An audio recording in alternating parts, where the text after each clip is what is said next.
Shalom, sahabat Bible Study online CK7 yang dikasihi Tuhan Yesus Kristus. Bertemu kembali dengan saya, Pendeta Markus Simanjuntak. Dan saya berharap kiranya setiap kita pada hari ini akan terus senantiasa menjadi antusias, suka kepada segala firman Tuhan. Dan suka untuk melakukannya dengan sikap yang sukarela, sukacita, dan tanpa paksaan.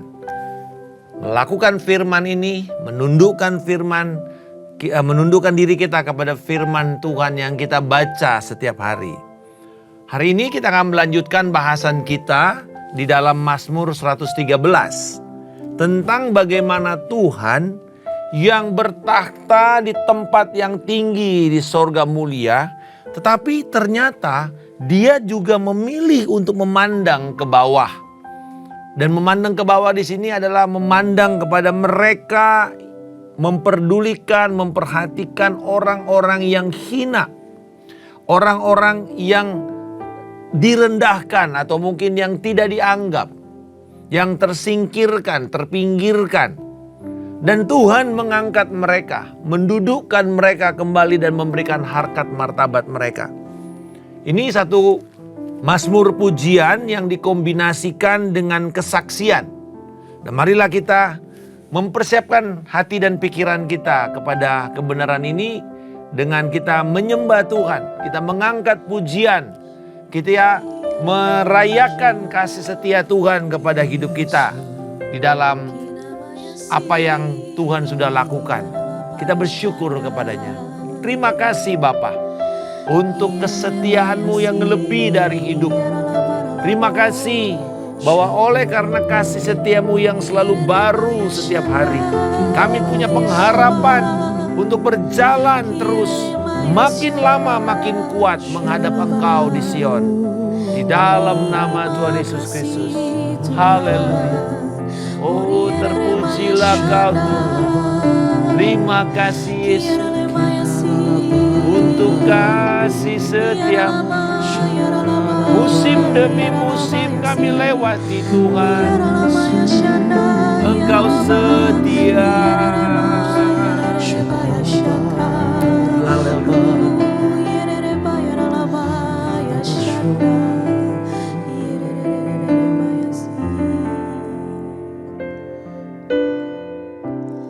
Kasih setia-Mu yang ku rasakan lebih tinggi dari langit biru. Kebaikan-Mu yang telah Kau nyatakan lebih dalam dari lautan. Berkat-Mu yang telah ku terima sempat membuatku terpesona. Apa yang tak pernah ku pikirkan, itu yang Kau sediakan bagiku. Siapakah aku ini Tuhan? Jadi biji mata-Mu. Dengan apakah ku balas Tuhan selain puji dan sembah Kau? Siapakah aku ini Tuhan? Jadi biji mata-Mu. Dengan apakah ku balas Tuhan selain puji dan sembah Kau?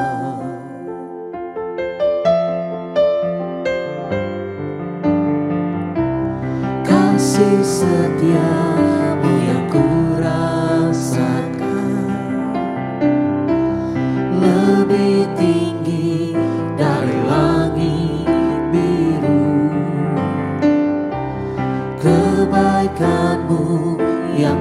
Kau nyatakan lebih dalam dari lautan.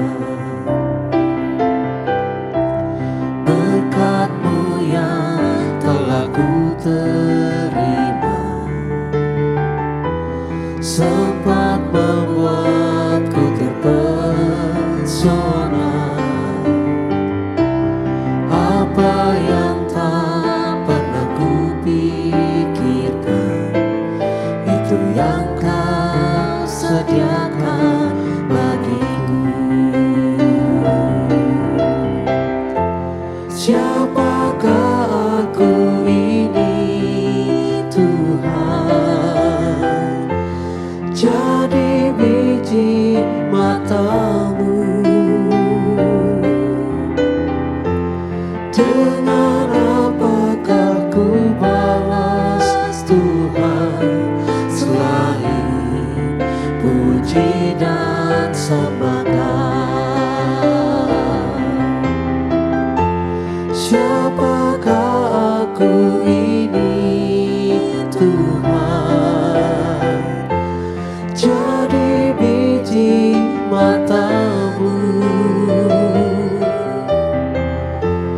Dengan apakah ku balas, Tuhan, selain puji dan sembahkan?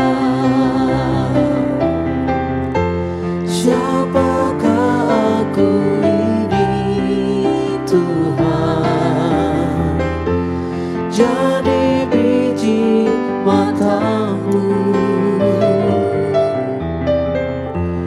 Dengan apakah ku balas, Tuhan, selain puji dan sembahkan?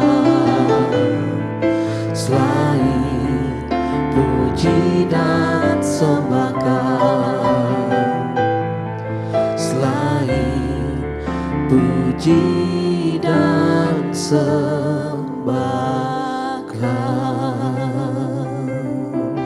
Kami puji, kami sembahkan Tuhan. Kami menyembah-Mu, Yesus Tuhan. Kami memuji-Mu, Yerebayasi, Kinabayashana, Kiyarabaya, Yerebayaso, Kiyarabayashana, Yerebayasi, Kau yang Maha Kudus, Yerebaralabayasi, Kiyarabayashana.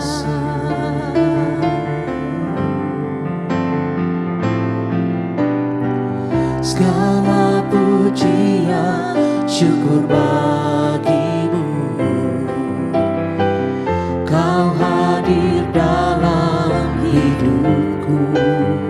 Kini ku datang sujud di hadapan-Mu, memuji-Mu, menyembah-Mu.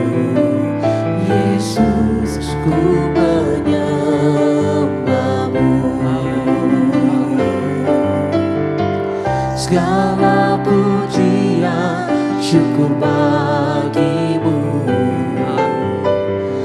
Kau hadir dalam hidupku. Kini ku datang sujud di hadapan-Mu, memuji-Mu, menyembah-Mu. Yesus, ku menyembah-Mu.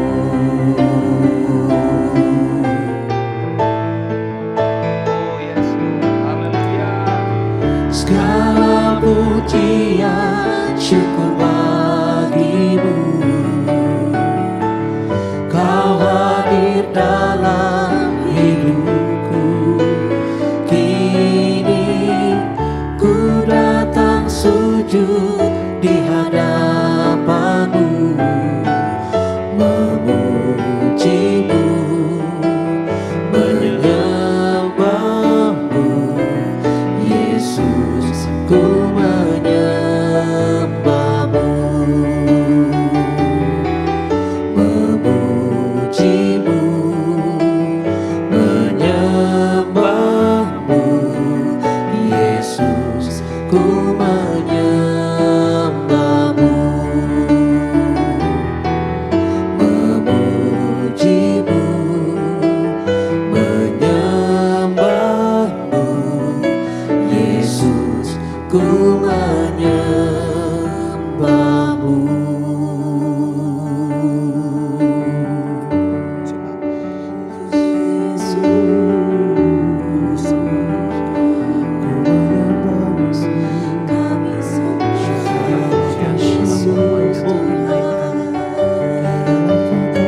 Kapan kasih setiamu yang kami nikmati dan kami rasakan setiap hari, Tuhan. Terima kasih, Engkau menilik dan memperhatikan hidup kami.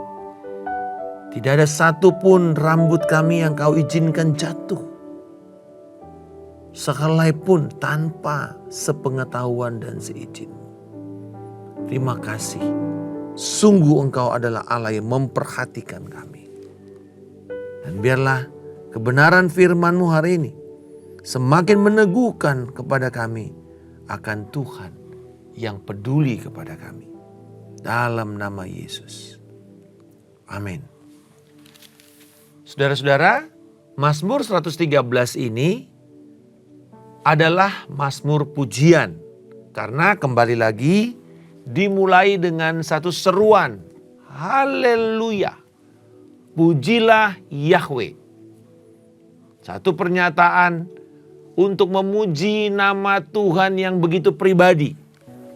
Dan juga biasa di dalam Mazmur pujian ada ajakan, ada undangan, ada tantangan untuk menyembah, memuji. Di sini kita lihat dalam ayat 1b sampai 3. Pujilah hai hamba-hamba Tuhan. Pujilah nama Tuhan. Ini verba atau kata kerja yang berulang-ulang ditekankan. Jadi sebuah keadaan yang dimana kita tuh harus bersemangat, harus melakukan ini dengan intensitas gitu ya. Memuji Tuhan. Semua kalangan. Nama Tuhan dimasyurkan sekarang sampai selama-lamanya. Dari terbitnya sampai terbenamnya matahari, terpujilah nama Tuhan. Ini selain kita memuji dengan begitu rupa, penuh antusiasme, dengan segenap kekuatan kita, dengan segenap ekspresi kita. Itu sebabnya kalau kita memuji Tuhan gak bisa kayak orang mati atau kayak zombie. Tetapi kita harus hidup karena kita telah dihidupkan. Tapi juga ada ungkapan di sini mengenai waktunya. Mengenai durasinya, frekuensinya. Dikatakan dari terbit matahari sampai terbenamnya matahari. Berarti sama kalau kita nanti temukan ya, pagi atau siang dan malam, gelap dan terang. Itu bukan sebuah kontras, tetapi sebuah kontinuitas. Berarti dari pagi sampai petang, dari matahari terbit sampai matahari terbenam sampai terbit lagi. Dikatakan terpujilah nama Tuhan. Berarti saudara, kita itu harus memuji senantiasa. Menceritakan apa yang Tuhan lakukan kepada umatnya. Yang menarik dalam Mazmur ini, bahwa karya Tuhan yang dinyatakan di dalam Mazmur ini bukan sebagai Allah yang menciptakan alam semesta. Bukan sebagai Allah yang membebaskan Israel. Tetapi Mazmur ini menggambarkan karya Tuhan sehari-hari terhadap orang atau manusia yang hina, yang miskin. Mereka begitu diperhatikan Tuhan. Mereka begitu dipedulikan Tuhan sampai ditutup dengan perempuan-perempuan yang mandul pun akan menikmati sebagai ibu dan membesarkan anak-anak mereka. Ini orang-orang yang tidak terhormat, saudara. Orang miskin itu tidak terhormat. Karena dikatakan dalam Amsal ya, kalaupun kamu bijak tapi kamu miskin, orang hikmat orang miskin tidak didengar. Jadi di sini bicara miskin ini nanti kita akan jelaskan betapa hinanya mereka. Yang kedua, perempuan mandul. Itu bagi orang Israel itu sudah begitu parah. Bagi perempuan mandul, makanya mereka punya model, seruan, doa bagi mereka yang mandul. Mereka berdoa, kita lihat bagaimana Hana berdoa. Dia mengacu kepada ibu Israel yang mandul. Lalu kemudian Tuhan berkati. Bahkan Elizabeth mengacu kepada nyanyian dari ibu Israel yang mandul. Dalam hari ini Lea yang lama mendapatkan anak untuk kemudian dia bisa bersuka cita. Saudara-saudara, jeritan perempuan yang tidak bisa melahirkan itu merupakan sama dengan jeritan orang miskin yang terhina. Tidak ada harga diri mereka. Ini luar biasa. Tuhan menilik mereka. Selain itu, salah satu yang menjadi ciri Mazmur ini, Mazmur 113 sampai 118, merupakan nyanyian pendamping yang dipakai dalam ibadah Pesak atau Paskah Yahudi. Yang mana mereka memperingati pembebasan Israel dari tanah Mesir, Eksodus itu. Jadi biasanya Mazmur 113 dan 114 ini dinyanyikan sebelum makan malam Paskah. Karena di dalam makan malam Paskah itu kan menjadi momen makan malam Paskah sebelum besoknya mereka masuk kepada hari Paskah. Yesus melakukan makan malam Paskah. Ya. Jadi mereka lalu mulai dengan puji-pujian dulu. Nah, puji-pujian lalu kemudian diceritakan apa yang terjadi. Kenapa kita mesti makan makanan ini? Kenapa mesti ada sayur pahit? Kenapa mesti ada telur? Kenapa mesti ada paha dari domba? Apa yang gak boleh dimakan dalam bagian paha itu? Lalu kenapa ada roti yang tidak beragi? Kenapa apa semua itu yang menjadi menunya mereka? Lalu disitulah orang tua menceritakan kepada anaknya bagaimana Yahweh membebaskan mereka dari perbudakan Mesir. Nanti kemudian setelah selesai makan malam Paskah, mereka memuji lagi. Nah itu nanti pakai Mazmur 115 sampai 118 setelah makan malam Paskah. Yesus melakukan ini dicatat di dalam Markus 14 ayat 26. Mereka menaikkan puji-pujian setelah mereka makan malam Paskah sebelum mereka nanti diajak Yesus pergi ke Getsemane untuk berdoa. Jadi di dalam mengingat kebaikan Tuhan, bayangkan orang Israel di Goshen, itu mereka terhina. Keluaran mengatakan begini, pekerjaan mereka itu memahitkan hidup mereka. Itu alasan kemudian Tuhan memerdekakan mereka. Tuhan membuat mereka menjerit, mereka berdoa. Dan jeritan mereka itu didengar oleh Tuhan. Dan Tuhan membangkitkan seorang pembebas yaitu Musa. Tapi lebih dari itu, Tuhan memberikan malaikatnya membebaskan bangsa Israel dengan membunuh semua anak-anak sulung itu. Dengan mengorak darah di setiap pintu rumah mereka. Nah saudara-saudara, ini luar biasa kalau kita memahami konteks daripada Mazmur ini. Kita bisa bayangkan bagaimana orang Israel yang dibebaskan dari perbudakan dari Mesir. Mari kita lihat sekarang. Dikatakan puji-pujian ini dinaikkan oleh hamba-hamba Tuhan. Dan nama Tuhan disembah setiap waktu. Tidak ada batasnya. aktivitas yang terus menerus. Lalu dalam ayat yang ke-6, Allah yang penuh kuasa, yang layak dipuji setiap saat itu, ternyata melihat ke bawah, memandang, lalu dia bangkit. Nah gitu ya, seperti dia bangkit dari takhtanya, lalu dia melirik ke bawah. Itu menunjukkan adanya keperhatian, kepedulian raja yang memiliki kedaulatan dan kuasa kepada rakyatnya. Kepada orang atau umat yang menyembahnya atau memujinya. Nah, kepada siapa dia melihat? Dikatakan dia melihat kepada orang-orang miskin. Dalam bahasa Ibraninya dipakai kata dal, yaitu orang yang tidak punya aset. Tidak punya harta benda yang bisa diagunkan, yang bisa dijual, yang bisa dijadikan pinjaman. Gak bisa, tidak ada sama sekali.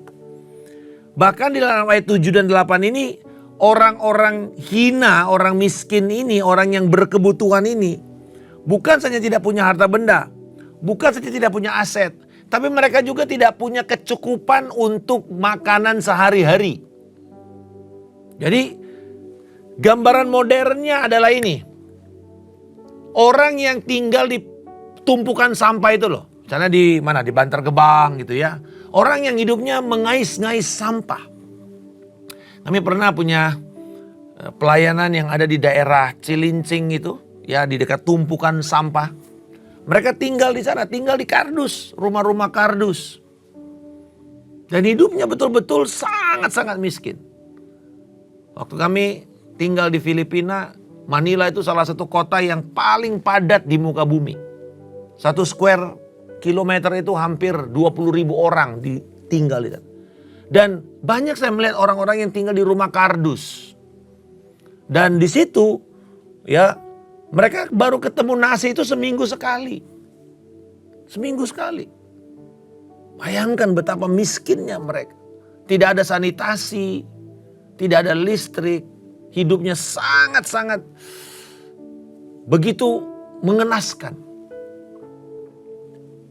Ini gambarannya. Betapa hinanya orang-orang ini. Tidak dianggap. Homeless. Sampah.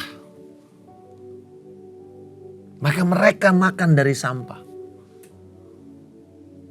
Waktu kami melayani di tumpukan sampah itu, mereka ngambil makanan dari mungkin yang sudah expired. Lalu kemudian mereka goreng kembali. Dan waktu tim pelayanan datang mengunjungi rumah-rumah mereka, disajikan yang beginian. Mereka makan aja, mereka tidak tahu bahwa ternyata itu datang dari tumpukan sampah di belakang. Yang diolah kembali. Sudah begitu rendahnya kualitas kehidupan mereka. Itu yang dikatakan di sini. Orang miskin itu, orang yang rendah itu. Lalu ayat 8 dan 9 memberikan pengertian adanya tanggung jawab dari mereka yang mampu. Mereka yang digambarkan dalam posisi Allah. Mereka yang mampu. Dikatakan ia menegakkan orang hina dan mengangkat orang miskin dari lumpur. Saudara-saudara, sebagaimana Mazmur 112, orang benar itu memiliki ciri dan kualitas seperti Allah. Yaitu kualitas yang pengasih, penyayang, adil. Nah, Mazmur 113 ini menjadi penerapan. Kalau kamu orang yang kaya, orang yang berkelebihan, maka adalah tanggung jawabmu untuk engkau menolong, menegakkan kehormatan orang miskin dan menarik orang miskin keluar dari lumpur kemiskinan mereka. Mengangkat mereka, menolong mereka keluar dari lingkaran ini. Bukan cuma sekedar memberikan mereka makan. Allah sanggup melakukan mujizat, tetapi Allah memilih untuk memakai orang-orang yang berkelebihan, orang-orang yang sudah mapan ini untuk menjadi alat mujizat Tuhan. Saudara-saudara, bahkan badan dunia seperti UNHCR atau UNESCO, badan-badan dunia yang menolong orang-orang miskin, mereka selalu mengatakan food bank atau bank makanan yang kita biasa bagi-bagi makanan BLT itu tidak akan menolong orang miskin keluar dari kemiskinan mereka. Yang mereka butuhkan adalah membuat salah satu dari keluarga mereka yang miskin itu mendapatkan pendidikan, kesempatan pendidikan yang baik. Lalu kemudian mendapat pekerjaan yang layak. Dan mereka akan mulai menolong orang tua mereka, keluarga mereka, membantu untuk anak-anak ini bisa sekolah, adik-adiknya bisa sekolah, orang tuanya bisa hidupnya lebih layak. Dan kemudian itulah cara mereka memandirikan, membuat martabat kepada orang-orang yang hina ini bisa berdiri tegak. Itu sebabnya program seperti orang tua asuh, foster parents, untuk mendidik atau mungkin sekolah yang dibiayain oleh komunitas atau pengusaha, perusahaan dan kemudian mendidik mereka lalu kemudian memberikan mereka kesempatan bekerja. Ini luar biasa. Begitulah cara firman Tuhan menolong orang-orang miskin ini. Bukan cuma sekedar dikasih bantuan terus, tetapi mereka dibuat untuk mandiri. Dan ini ditunjukkan di dalam jemaat mula-mula Kisah Rasul 2 ayat 41 sampai 47. Di mana orang-orang kaya, orang-orang yang memiliki properti dikatakan menjual harta mereka, membagi-bagikannya kepada orang miskin di dalam komunitas gereja yang baru saja mulai. Baru 3.000 orang bertobat. Dan banyak mereka ini karena kekristenan mereka di dalam Ibrani pasal yang ke-10 dikatakan orang-orang ini dimiskinkan oleh keadaan sekeliling mereka.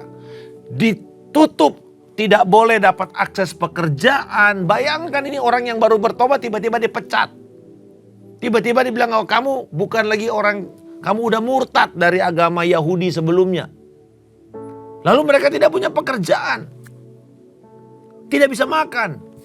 Nah disinilah dikatakan orang-orang dalam komunitas itu menolong satu sama lain.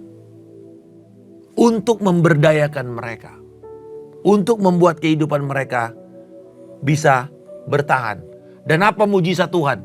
Alkitab berkata, tiap hari Tuhan menambahkan kepada mereka bilangan orang-orang ini. Tuhan menambahkan jumlah mereka. Lalu bukan cuma itu. Mereka disukai oleh banyak orang. Disukai. Itu mujizat saudara. Artinya martabat mereka itu naik. Kehormatan mereka itu naik. Ini perlu dilakukan oleh gereja Tuhan. Menolong orang miskin, mengangkat mereka keluar dari kemiskinan.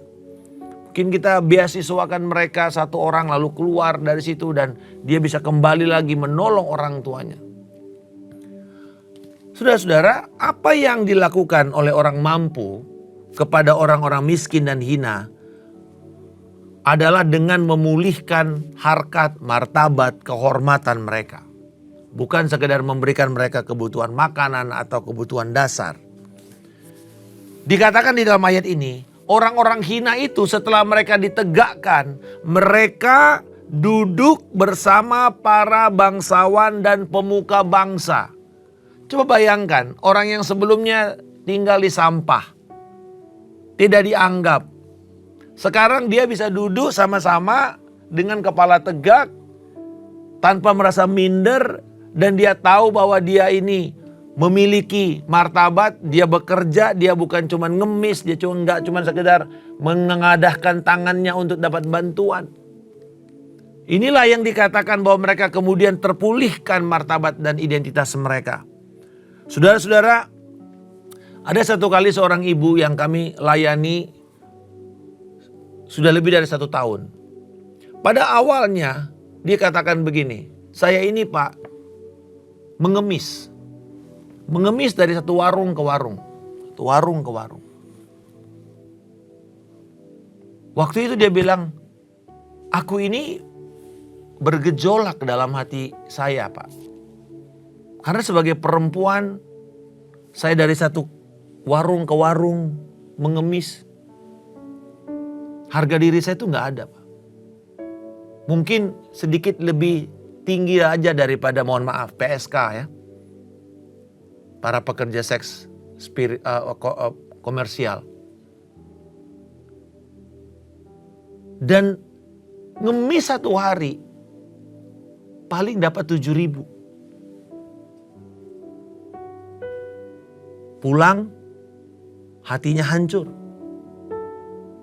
Dan dia bilang, sebagai perempuan Pak, kita juga punya ketertarikan kepada lawan jenis.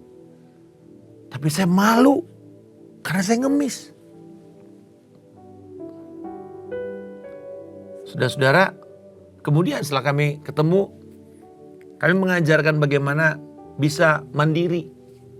Lalu dia memilih untuk menjadi buruh cuci. Jadi dia pergi ke rumah dan tanya siapa yang mau cucian ya. Pakai tangan, dan kami bantu dengan papan gilesan dan cara mencuci yang baik, yang benar dan bersih tanpa harus pakai alat modern.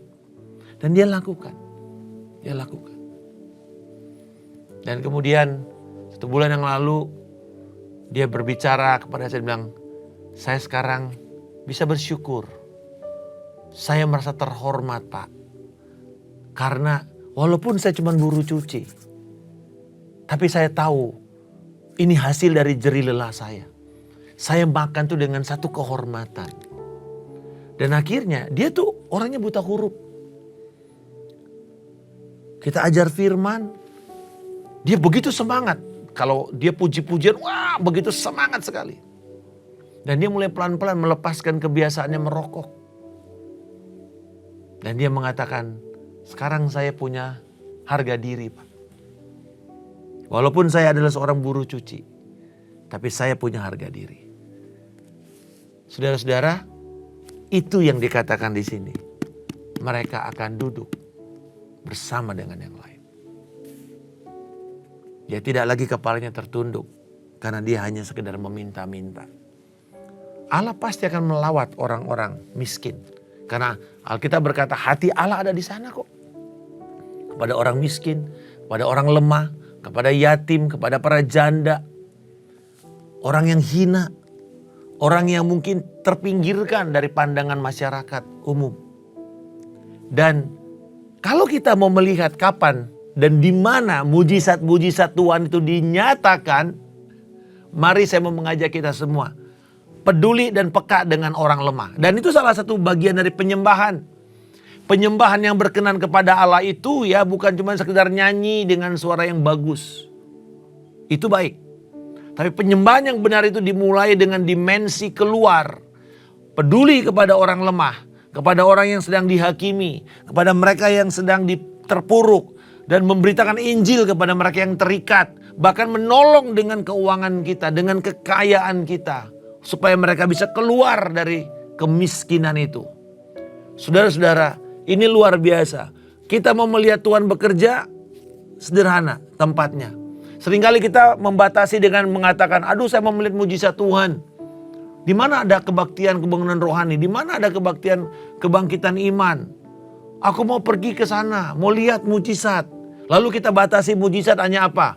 Orang lumpuh bangkit, orang buta melihat, orang tuli bisa mendengar, mungkin ada orang yang stroke bisa jalan kembali tanpa melewati terapi dan seterusnya. Tetapi mujizat hari-hari yang Tuhan sendiri sudah siapkan adalah ketika dia melihat kepada orang miskin, orang hina ini, lalu kemudian kita dipakai Tuhan menolong mereka. Wah, saudara akan melihat bagaimana mujizat Tuhan membangkitkan, seperti saya melihat ibu ini dibangkitkan. Di Filipina ada satu orang anak muda, miskin.